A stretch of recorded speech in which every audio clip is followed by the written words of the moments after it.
Right now, we are facing wind advisories, flood watches, and severe weather here along the coast. Let's check in on conditions as we brace for the impacts. Alex Littlehills joins us live from our weather SUV there in Virginia Beach. Alex, what are you seeing out there?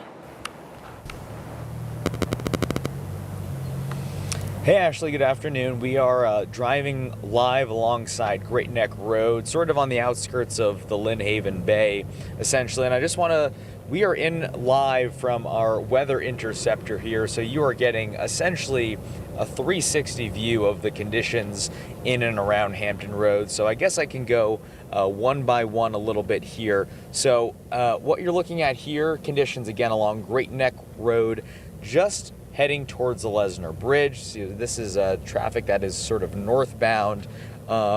This is sort of an angle that I like looking at because you could, although it's the sidewalk, you can kind of see that there's a lot of standing water on the side of the road that's being kicked up by the tires throughout the day. Here is another look at sort of the front aerial view of what drivers can expect driving through this area today. And so Taylor mentioned flooding, that this area is in a flood watch, right? And you can see obviously the wet conditions all around me.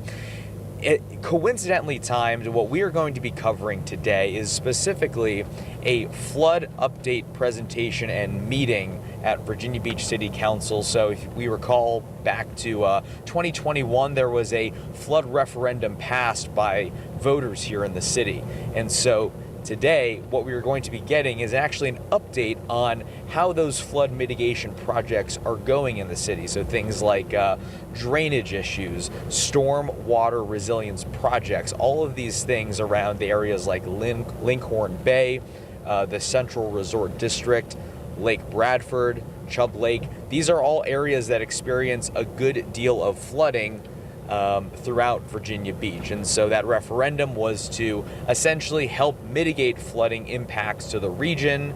And today, coincidentally timed again, we are going to be getting basically a live update on how those flood mitigation projects are going.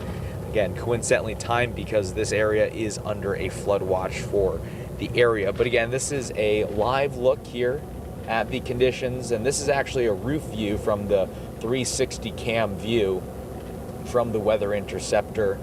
Just clicking through some of the cameras here, you can sort of see the water that's on the side of the roadways here. Again, a frontal view from conditions if you're the driver of a vehicle passing through the roads today. So that is essentially what we are tracking today. That meeting, that flood referendum meeting, is at 2:30 at City Council. But we will be tracking the updates and the conditions throughout the region in tandem with that meeting a little later this afternoon. Ashley? All right, Alex, they're live in the Weather Impact Interceptor. Thank you for that update out of Virginia Beach. Stay safe out there, and we'll check in with you later.